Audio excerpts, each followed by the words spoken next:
네, 계속해서 전문가 모시고 정치권 소식 자세히 살펴보도록 하겠습니다. 고성국 박사, 박상철 경기대 교수, 소정섭 시사저널 전 편집국장 나와 계십니다. 안녕하십니까? 반갑습니다. 자, 자유한국당 심재철 의원의 행정정보 유출을 둘러싼 공방이 나날이 격화되고 있는 모습입니다. 여야 간에 정말 날선 공방이 이어지고 있는데 이해찬 민주당 대표와 김성태 자유한국당 원내대표의 발언 먼저 듣고 이야기 나누겠습니다. 내 물건이 아니면 손대면 안 되는 거죠. 그걸 가지고 이렇게 정치적인 행위를 하는 것은 옳지 않습니다. 그 위법한 사실이 겁이 나기 때문에 그걸 호도하기 위해서 하는 과잉 행동이 아닌가 이런 생각이 드는데 그런 행위는 의원의 신분 보장을 받지 못합니다. 단순히 홍위병을 넘어서 세상이 뒤집어졌다고 몽둥이 들고 횃불 들고 몰려다니는 완장찬 모순 같은 행태를 지금 보여주고 있습니다. 정권의 막무가내 국정 운영을 맹목적으로 추정하는 민주당이 되지 않길 바랍니다. 네, 심한 말이 그제 계속해서 오가고 있는데 어제 심 의원 고발한 기재부도요 브리핑을 열었습니다. 심재철 의원을 통해 유출된 정보가요 테러에 악용될 가능성이 있다. 이런 얘기까지 나왔습니다. 그렇습니다. 어제 기획재정부의 윤태식 대변인이 이제 브리핑을 열고 심의위원에게 유출된 자료 중에는 치안, 보안 관련된 이런 자료들이 이제 노출됐다는 점이 큰 문제다라고 얘기를 하면서 해외 공간의 어떤 그 보안 시스템을 관리하는 업체 또 우리 각 부처의 정보 시스템을 관리하는 업체 이런 명단 등이 이제 노출이 됐기 때문에 만약 그것이 외부에 알려지게 되면은 테러 위험이 있다 이렇게 얘기를 했습니다. 홍영표 민주당 원내대표도 심의원의 행위는 반국가 행위나 다름없다 이렇게 이제 공세를 강하게 펼쳤고요. 이런 부분에 대해서 심 의원은 자신이 주목하고 있는 청와대의 업무 추진비가 과연 제대로 사용됐는가 하는 이 부분에 주목을 하고 있다라면서 청와대 직원들이 야간에 나가서 술을 먹는 행위가 도대체 국가 안보와 무슨 관련이 있다는 것이냐 이렇게 반박을 했습니다. 그렇군요.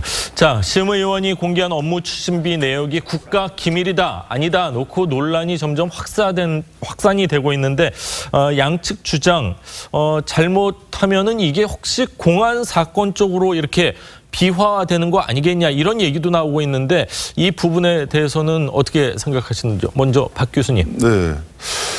우선 아주 단순하면서도 아주 구체적으로 심각한 문제가 좀 지나치게 좀 정치적으로 지금 대화가 되고 있는 것 상당히 안타깝다고 생각하고요. 또 하나 전제는 어쨌든 이 정부의 그 보안 시스템은 보다 더 철통같아야 된다는 걸 전제로 깔고 하나 말씀을 드려야 되겠는데요. 일단 이 문제는 이 자유한국당에서 지나치게 특히 심재철 의원이 정치화시킨 것은 뭔가 좀 제대로 대응하지 못하고 또 공격답지 않은 공격을 하고 있다라고 저는 보이는 것이 지금 이게 좀 청와대에 있는 사람 저녁에 야식을 뭐를 하냐의 문제가 아니지 않습니까? 조금 전에 이야기 나왔다시피 굉장히 심각한 문제예요. 이 내용 중에 보면은 예를 들어 제 공간에 보안 경비 시스템 업체를 어느 회사하고 용역 체결을 했느냐 이런 내용까지 나오거든요. 이 내용을 국회의원이기 때문에 접근을 할 수 있으나 그랬다고 해서 이것을 공표를 한다거나 혹은 이 정보를 가지고 뭔가 자기의 앞으로 터뜨려 갈 것이다라고 자세를 취한 것은 이것은 정치적으로 보호받지 못할 법적으로도 아무 보호 가치가 없는 그런 행위라는 것을 본인이 좀 깨달았으면 좋겠고 이것이 또 야당 탄압이라는 용어를 쓸 용어는 아니에요.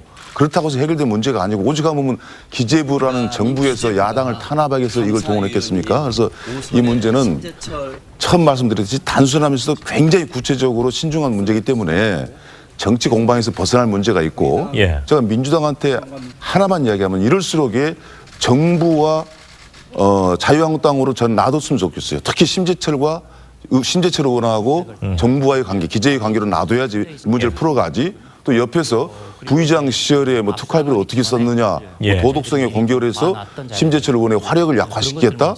이것 또한 정치적이기 때문에 이 문제는 기재부가 운영하고 있는 소위 디브레인이라고 그래가지고 아주 중요한 그 시스템입니다. 이 문제를 의원이라는 자격 갖고 과연 공격할 수 있는 문제인가 그리고 이걸 어떻게 수습해야 될 건가 그 문제를 저는 가야 될 문제라고 봅니다. 심재철 의원이 지금까지 공개한 것 가운데는 기밀이라고 말할 만한 것이 없죠. 있습니까?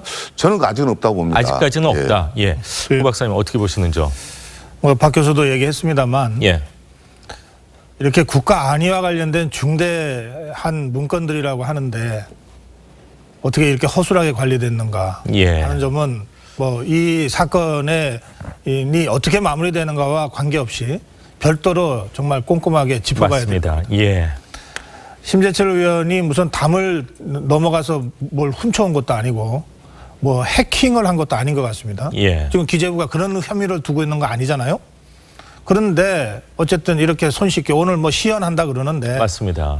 만약에 아주 손쉽게 그 시연에서 그게 확인이 되면 그러면 이렇게 중대한 국가 안위제와 관련된 자료를 이토록 허술하게 관리했는가에 보안 대한 시스템에 뭐 문제가 있다고 봐야 국민적 되겠죠? 질타가 쏟아질 겁니다.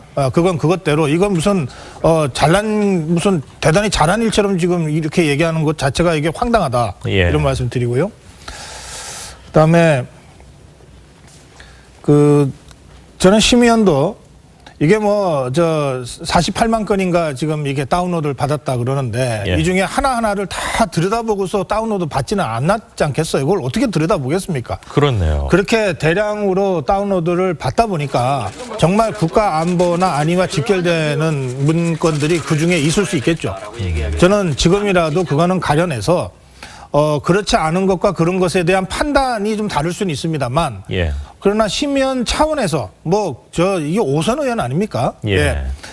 나름대로 기준을 세워서 이게 국가 안보와 관련된 거라 그러면 지금이라도 분리해서 돌려주는 것이 좋겠다 이렇게 생각합니다. 그렇군요. 그렇게 해서라도 이게 논란이 그러니까 이슈가 원래 심의원이 제시할 때의 이슈는 국민 세금이 적정한 방법으로 사용되지 않은 의혹을 제기한 거 아니에요. 그러니까 그 원래의 문제의식이 훼손되지 않도록 조치를 취해가면서 하는 것이 좋겠다는 생각이고요.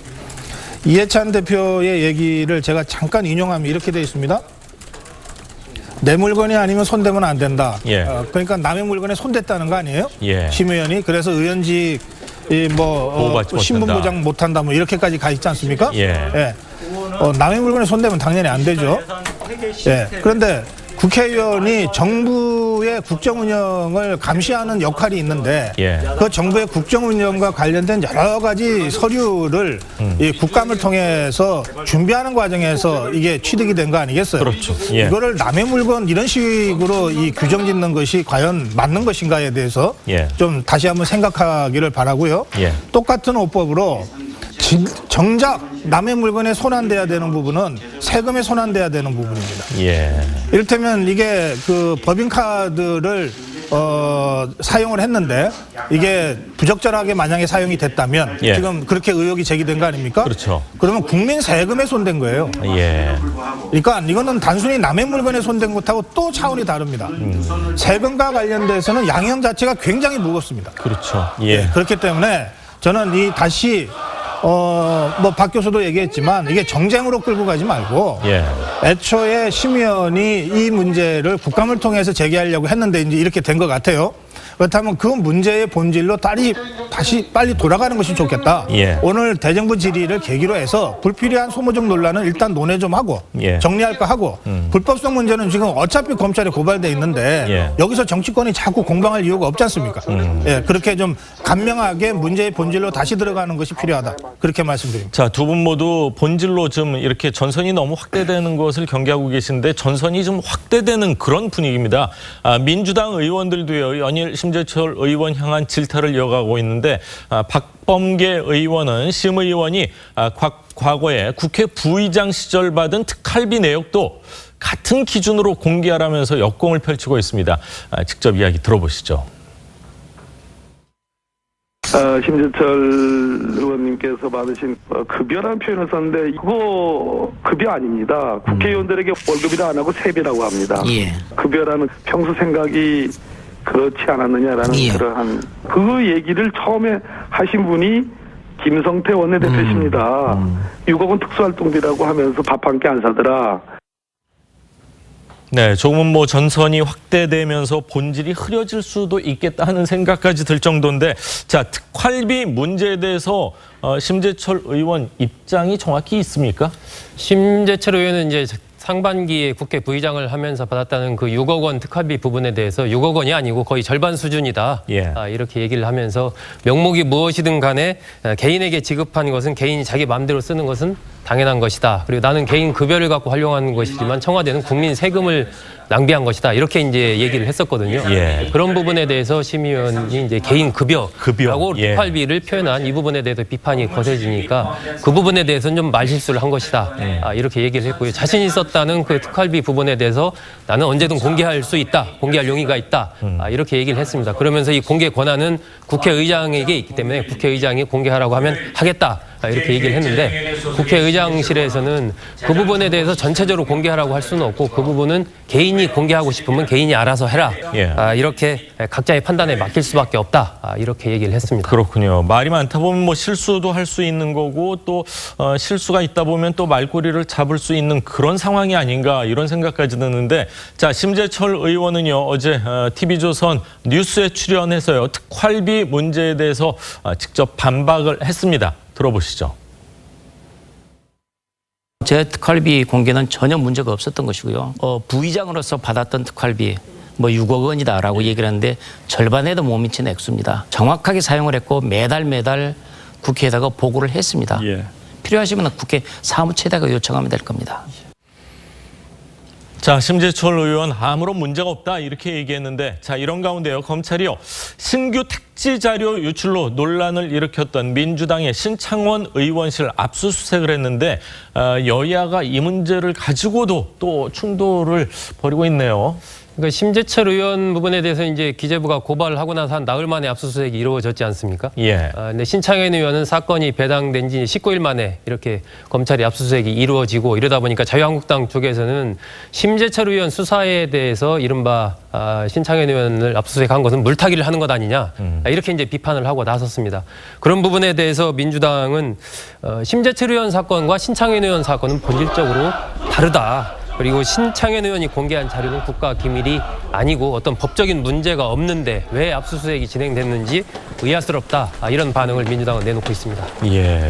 같은 사안인데도 이 바라보는 시각 차이가 커도 너무 크다 이런 생각까지 드는데 자 검찰의 압수수색 시점 뭐 나흘 대 4일 대 19일 뭐 4일 대 20일 뭐 이런 언론에 따라서는 20일로 보는 경우도 있는 것 같은데 검찰의 대응을 고 박사님 어떻게 봐야 될까요? 뭐 오해의 소지가 있죠. 그러니까 모든 사건은 다 사건마다 뭐 다 나름 다 차이가 있지 않겠어요. 그럼에도 불구하고 이 두 사건의 경우에 공통점이 두 가지 있습니다. 하나는 그 압수수색의 대상이 국회의원이라는 것. 그렇죠. 두 번째는 이 정부 문서를 불법적으로 유출했다고 하는 혐의로 압수수색했다는 것. 이 두 가지가 같지 않습니까?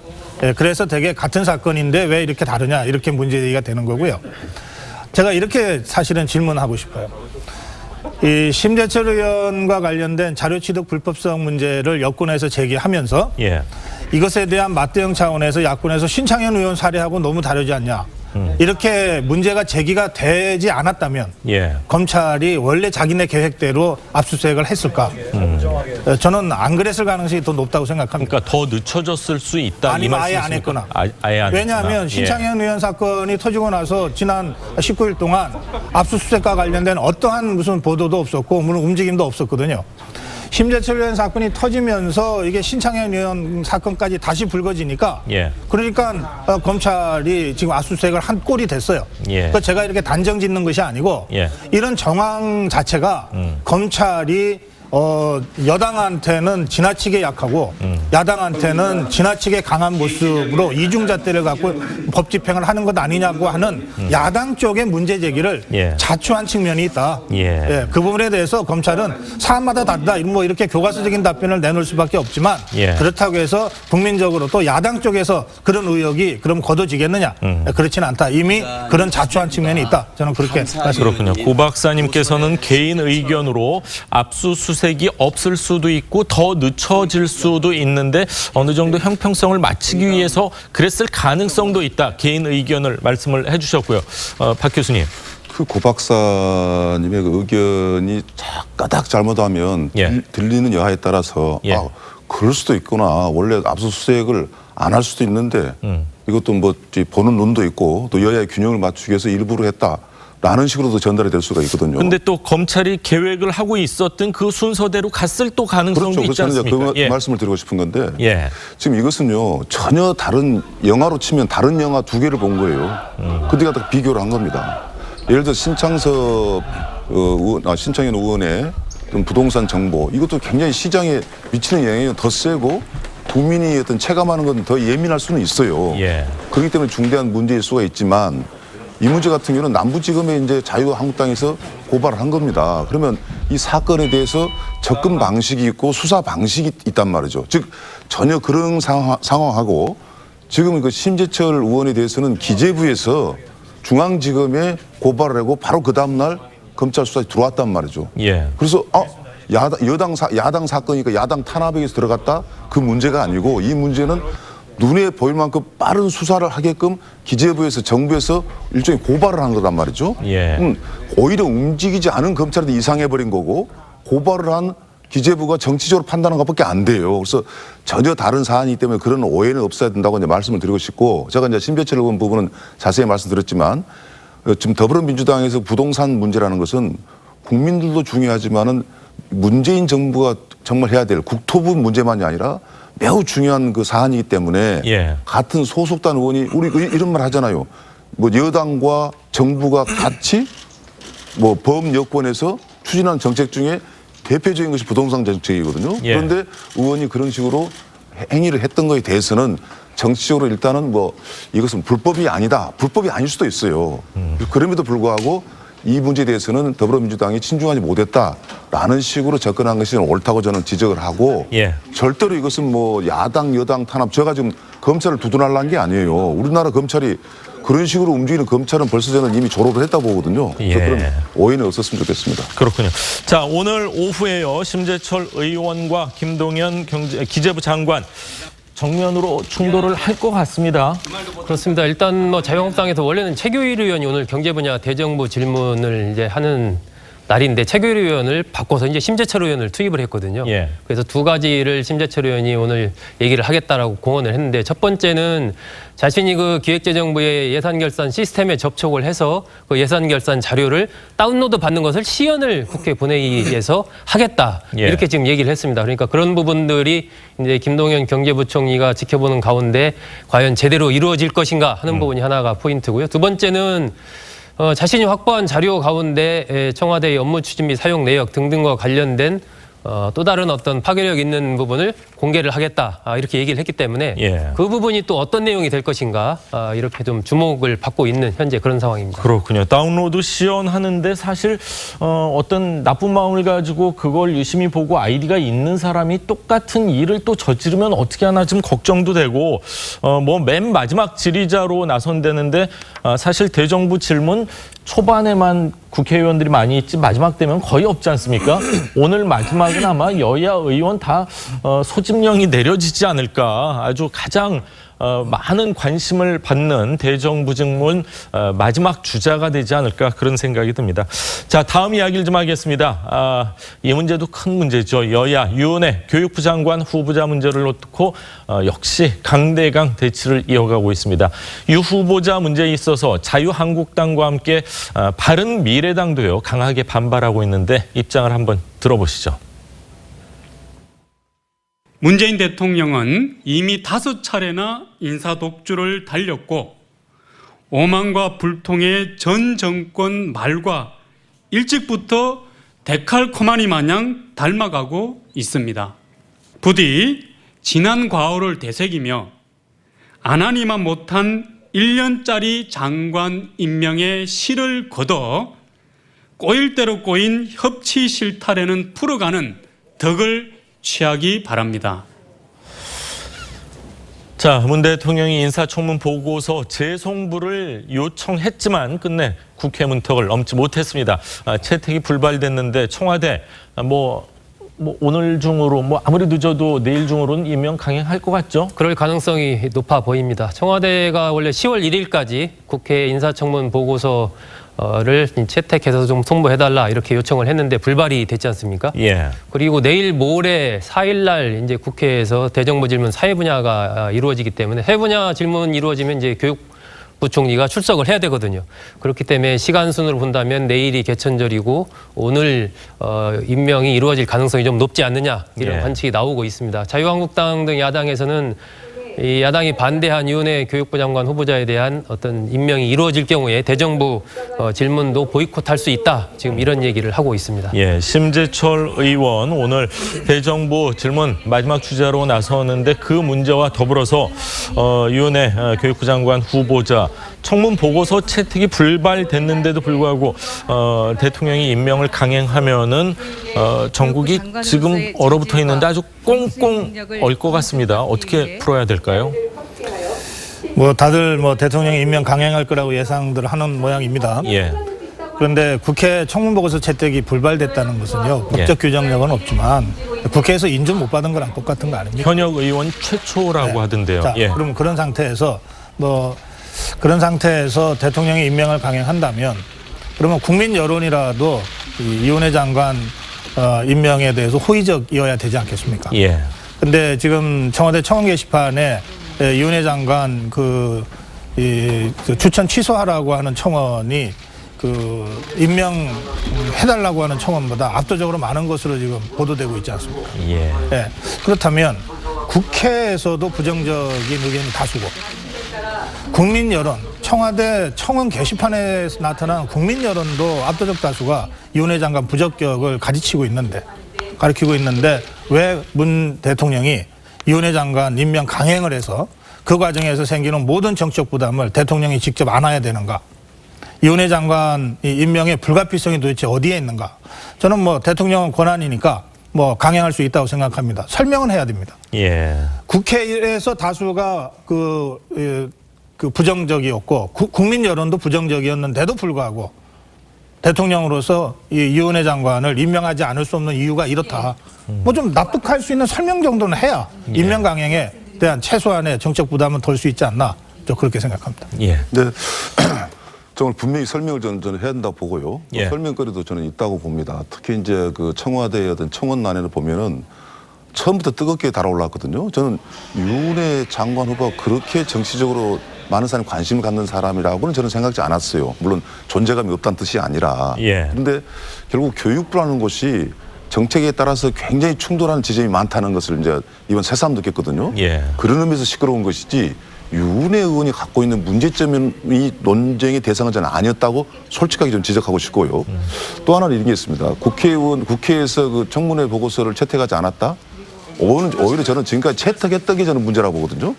최초로 채택을 못한 문재인 후보가 아니라 그동안의 관행이 좀 문제라고 보고 그러니까 채택하지 않았다는 부분은 저는 이런 말하고 싶습니다. 이번에 청문회를 보니까 대통령 입장에서도 청문회를 통과하냐 안 하냐에 대한 굉장히 부담감이 많았던 걸로 봤고 굉장히 무난한 후보로서 저는 이은혜 후보가 저는 지명이 된 면도 없지 않아 있다고 보고 또 여성의 어떤 그 정부 내각의 참여 뭐 이런 것들이 여러 가지 저는 고려가 됐다고 봅니다만은 이 시점에서 이제 모든 걸 다 지나서 아마 대통령이 임명할 가능성이 상당히 높은 게 뭐 운이 좋은지 어쩐지 모르겠습니다만은 평양을 대통령이 방문하고 그다음에 또 명절이 오면서 이 문제가 국민들의 어떤 체감을 아주 강하게 한 것은 없는 건 사실이에요. 예. 이게 문제 있고 없고를 떠나서 이런 상황에서 대통령 입장에서는 청와대에서 분명히 방금 이야기 나온 대로 왜 이은혜로 가는가를 갖다가 분명히 해주는 것. 단순하게 여성이기 때문에 된다 이런 말은 안 되겠죠. 그렇군요. 오늘 뭐 청와대발 또 국회발 이 여야 이 냉기류를 더 아주 악화시킬 수 있는 그런 큰 두 사건이 일어나지 않을까 그런 생각까지 듭니다. 다음 이야기를 좀 해보겠습니다. 한국당 조직 강화 특별위원회 조강특위 이렇게 얘기를 하는데요. 위원회 전원책 변호사가 내정이 됐습니다.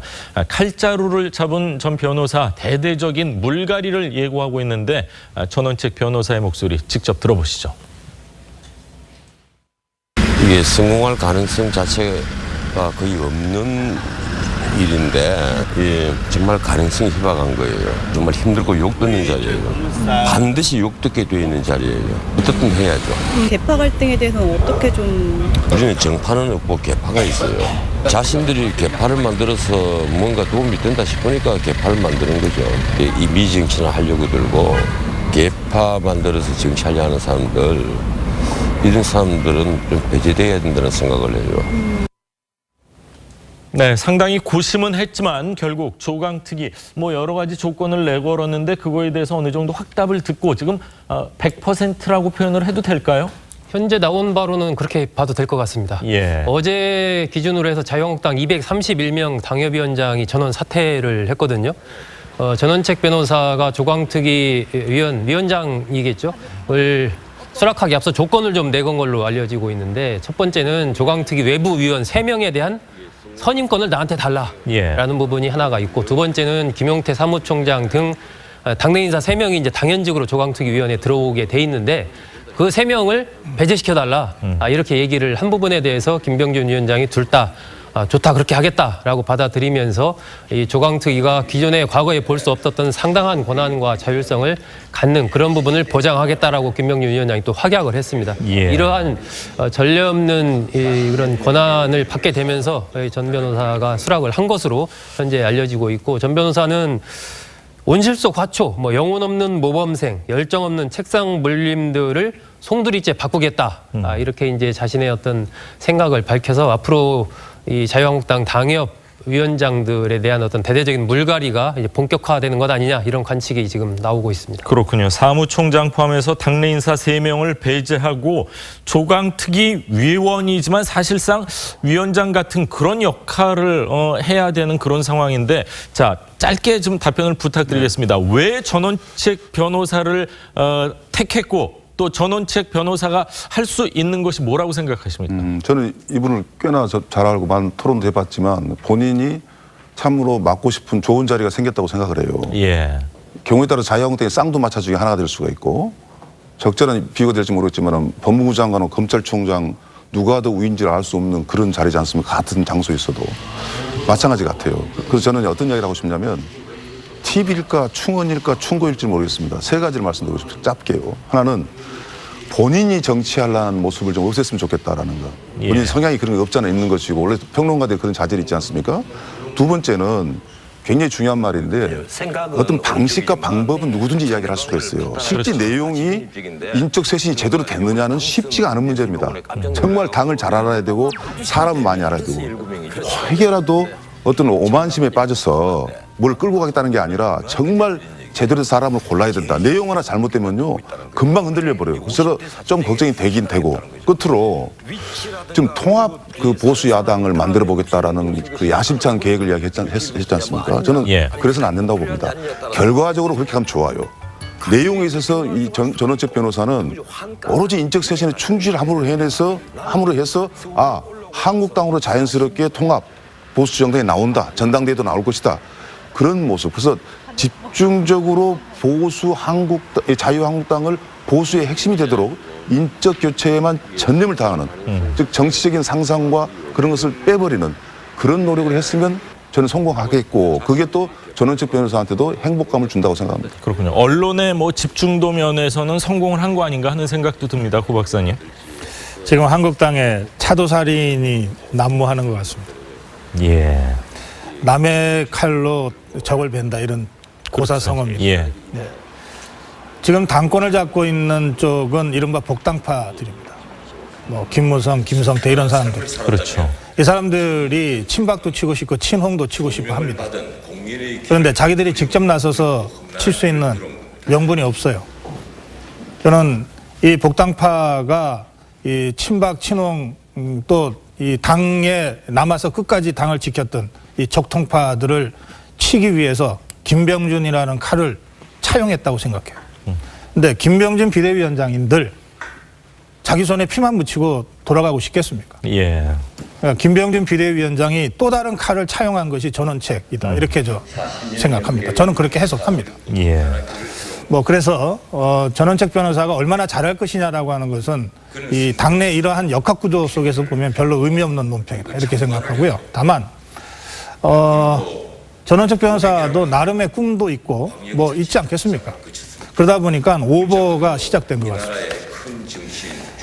뭐라고 되어 있냐면 내 권한은 아니지만 통합전대 얘기를 했습니다. 권한이 아니면 얘기 말아야죠. 지금 전원책 변호사 조강특위 위원장도 아닙니다. 위원한테 1차적으로 맡겨진 과제는 당협위원장 교체입니다. 그렇죠. 통합전대는 그거하고 2단계, 3단계 이상 급이 다른 약간 별개의 문제일 수도 있죠. 예, 차원이 다른 문제입니다. 예. 그리고 이것이 자기 권한이 아니라는 걸 알고 있어요. 그러나 말하고 있습니다. 정치 해보셔서 아시겠는데 권한 밖의 얘기를 하는 순간 어떻게 됩니까? 뭐 허언이 되는 경우가 많이 있죠. 예. 예, 이런 방식으로 빌어서 쓰는 칼이라고 하는 자신을 직시하면서 거기에 충실하면 저는 그나마 전원책이라는 이름이 헛되지 않을 거라고 생각하지만 예. 그걸 넘어서는 순간 또 다른 소모전이 될 거다. 그렇군요. 예, 그렇게 좀 평가합니다. 자, 한국당의 새로운 모습이 과연 어떤 형태로 보여질지 계속해서 지켜보도록 하겠습니다. 자, 오늘 세 분 말씀은 여기까지 듣겠습니다. 감사합니다.